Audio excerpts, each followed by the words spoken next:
Friends, നമുക്കിന്ന് ഉരുളക്കിഴങ്ങ് കൊണ്ടൊരു മെഴുക്കുവരട്ടി ഉണ്ടാക്കിയാലോ. പലർക്കും അറിയാവുന്നതാണ് ഉരുളക്കിഴങ്ങ് മെഴുക്കുവരട്ടിയൊക്കെ ഉണ്ടാക്കാൻ. പക്ഷെ കുറച്ച് ആളുകൾക്ക്, ഇപ്പൊ ബിഗിനേഴ്സിനൊന്നും ചിലപ്പോൾ അറിയാൻ പറ്റില്ല. അതോ ഉരുളക്കിഴങ്ങിന്റെ ഒരു കുക്കിംഗ് ടൈമും കുറച്ച് കാര്യങ്ങളൊക്കെ അതിൽ ശ്രദ്ധിക്കേണ്ടതുണ്ട്. അപ്പൊ അവർക്ക് വേണ്ടിയിട്ടാണ് നമ്മളിപ്പോ ഉരുളക്കിഴങ്ങ് മെഴുക്കുവരട്ടിയുടെ കാര്യം പറയുന്നത്. ഉരുളക്കിഴങ്ങ് മെഴുക്കുവരട്ടി ഉണ്ടാക്കുമ്പോൾ നമ്മൾ എപ്പോഴും ശ്രദ്ധിക്കേണ്ടത് എന്താണെന്ന് വെച്ചിട്ടുണ്ടെങ്കിൽ, കൂടുതൽ വെള്ളം ഒഴിച്ചിട്ട് ഉരുളക്കിഴങ്ങ് വേവിക്കരുത്. ഉരുളക്കിഴങ്ങ് വേവിക്കുമ്പോൾ എപ്പോഴും ഉരുളക്കിഴങ്ങിന്റെ ലെവലിൽ, നമ്മളിപ്പോൾ ഒരു ഏത് പാത്രത്തിലാണ് ഉരുളക്കിഴങ്ങ് ഉണ്ടാക്കുന്നത് അതിന്റെ ലെവലിലും താഴെ വെള്ളം ഒഴിച്ചിട്ട് ഉരുളക്കിഴങ്ങ് എപ്പോഴും കുക്ക് ചെയ്യാൻ പാടുള്ളൂ. അല്ലെങ്കിൽ ഉരുളക്കിഴങ്ങ് അല്ലാതെ അങ്ങ് വെന്ത് കുഴഞ്ഞു പോകും. അപ്പൊ ആ മെഴുക്കുവരട്ടിക്ക് വലിയ ടേസ്റ്റ് ഉണ്ടാവില്ല. നമ്മൾ കഴിക്കുമ്പോൾ കുഴഞ്ഞു പോയി കഴിഞ്ഞാൽ കാണാൻ അത്ര ഭംഗി ഉണ്ടാവില്ല, കഴിക്കുമ്പോൾ നല്ല ടേസ്റ്റും ആയിരിക്കില്ല. അതാണ് ഉരുളക്കിഴങ്ങ് മെഴുക്കുവരട്ടിയിൽ നമ്മൾ ഏറ്റവും ശ്രദ്ധിക്കേണ്ട കാര്യം. പിന്നെ എന്താണെന്ന് വെച്ചിട്ടുണ്ടെങ്കിൽ, ഒരുപാട് വലിയ പീസായിട്ടും കട്ട് ചെയ്യരുത്, തീരെ ചെറിയ പീസായിട്ടും കട്ട് ചെയ്യരുത്. ഒരു മീഡിയം വലിപ്പത്തിൽ ഉരുളക്കിഴങ്ങ് കട്ട് ചെയ്തെടുക്കുമ്പോഴാണ് മെഴുക്കുവരട്ടിക്ക് നല്ല ടേസ്റ്റ് ഉണ്ടാവുന്നത്. ഇപ്പൊ ഉരുളക്കിഴങ്ങ് മെഴുക്കുവരട്ടിയുടെ നല്ല കോമ്പിനേഷൻ എന്ന് പറഞ്ഞാൽ ചോറാണ്. പിന്നെ നമ്മൾ ഉപ്പുമാവ് ഉണ്ടാക്കിയപ്പോൾ ഞാൻ പറഞ്ഞിരുന്നു, നമ്മള് ഉപ്പുമാവ് കഴിക്കുമ്പോൾ ഇപ്പൊ നമുക്ക് കൂർക്ക മെഴുക്കുവരട്ടി ഉണ്ടാക്കാൻ കൂർക്ക കിട്ടിയില്ല എന്നുണ്ടെങ്കിൽ ഉരുളക്കിഴങ്ങ് മെഴുക്കുവരട്ടി നല്ലൊരു കോമ്പിനേഷൻ ആണെന്ന്. അപ്പോൾ എല്ലാവരും ഉരുളക്കിഴങ്ങ് മെഴുക്കുവരട്ടിയൊക്കെ ഉണ്ടാക്കിയിട്ട് ഉപ്പുമാവ് ഉണ്ടാക്കി കഴിക്കുക, അതുപോലെ തന്നെ ചോറിന്റെ കൂടെയും കഴിക്കുക. നമുക്ക് എങ്ങനെയാണ് ഉരുളക്കിഴങ്ങ് മെഴുക്കുവരട്ടി റെഡിയാക്കുന്നതെന്ന് നോക്കാം.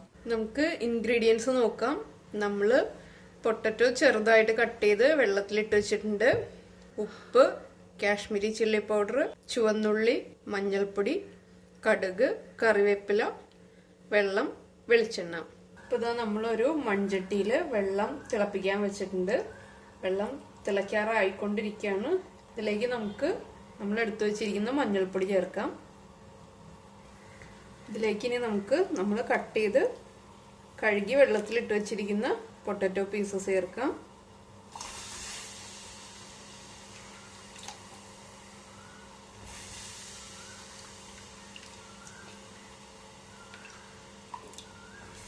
ഇതിപ്പോ നമ്മളൊരു 1/2 കിലോ പൊട്ടറ്റോയാണ് എടുത്തിരിക്കുന്നത്.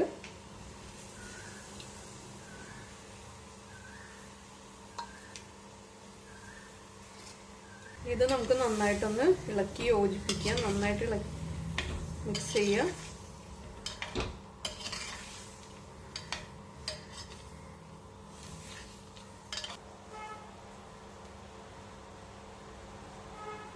അതാണ് നമ്മൾ പൊട്ടറ്റോ ചേർത്തിട്ട് നന്നായിട്ട് വെള്ളം തിളയ്ക്കുന്നുണ്ട്. ഇത് നമുക്ക് ഫ്ലെയിം കുറച്ച് വെച്ച് ലോ ഫ്ലെയിമിൽ വെച്ചിട്ട് നന്നായിട്ട് കുക്ക് ചെയ്തെടുക്കാം. ഇതാ നമ്മളൊരു ചട്ടി വെച്ചിട്ടുണ്ട്. ഇതിലേക്ക് നമുക്ക് വെളിച്ചെണ്ണ ചേർക്കാം. വെളിച്ചെണ്ണ നന്നായിട്ട് ചൂടായിട്ടുണ്ട്. ഇതിലേക്ക് നമുക്ക് കടുക് ചേർത്ത് കൊടുക്കാം.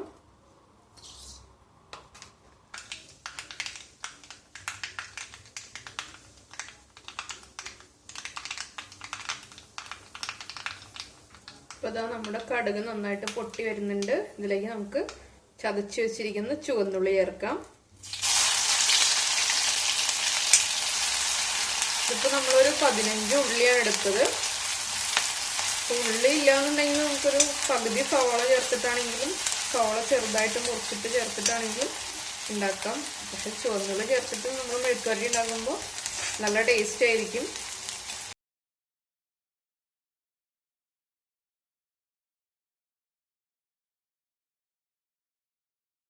നമ്മൾ ഉരുളക്കിഴങ്ങ് വേവിക്കാൻ വെച്ചപ്പോൾ ഉപ്പ് ചേർത്തിട്ടുണ്ടായിരുന്നില്ല. വെള്ളത്തിൽ മഞ്ഞൾപ്പൊടി മാത്രം ചേർത്തിട്ടാണ് നമ്മൾ ഉരുളക്കിഴങ്ങ് വേവിക്കാൻ വെച്ചത്. ഉരുളക്കിഴങ്ങ് ഒരു ഹാഫ് കുക്കായി കഴിയുമ്പോൾ മാത്രം നമ്മൾ ഉപ്പ് ചേർത്താൽ മതി. അല്ലെങ്കിൽ ഉരുളക്കിഴങ്ങ് വേവാൻ ടൈം കൂടുതലെടുക്കും. അതുപോലെ തന്നെ കൂടുതൽ വെള്ളം ഒഴിച്ചിട്ട് ഉരുളക്കിഴങ്ങ് വേവിക്കരുത്. ഉരുളക്കിഴങ്ങ് വല്ലാതെ കുഴഞ്ഞു പോവും. നമ്മൾ കുറച്ച് വെള്ളം ഒഴിച്ചിട്ട് ഉരുളക്കിഴങ്ങിന്റെ താഴെ നിൽക്കുന്ന അളവിൽ, ഉരുളക്കിഴങ്ങ് നമ്മൾ പാത്രത്തിൽ വേവിക്കാൻ വെച്ച് കഴിയുമ്പോൾ അതിന്റെ താഴെ നിൽക്കുന്ന അളവിൽ മാത്രം വെള്ളം ചേർക്കുക എപ്പോഴും. അപ്പോൾ നമ്മുടെ ഉള്ളിയൊക്കെ നന്നായിട്ട് സോട്ടായി വരുന്നുണ്ട്. നമുക്കിതിലേക്ക് കറിവേപ്പില ചേർക്കാം. ഇതിലേക്ക് നമുക്കിനി കാശ്മീരി ചില്ലി പൗഡർ ചേർത്ത് കൊടുക്കാം.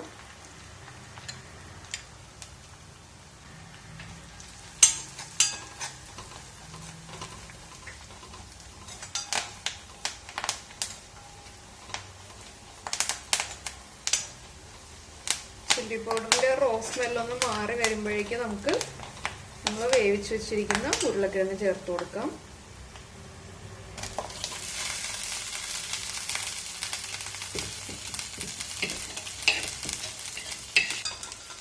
നമുക്ക് ഉരുളക്കിഴങ്ങും ഉള്ളിയുടെയും മുളകിൻ്റെയും മിക്സും നന്നായിട്ട് മിക്സ് ചെയ്തെടുക്കാം.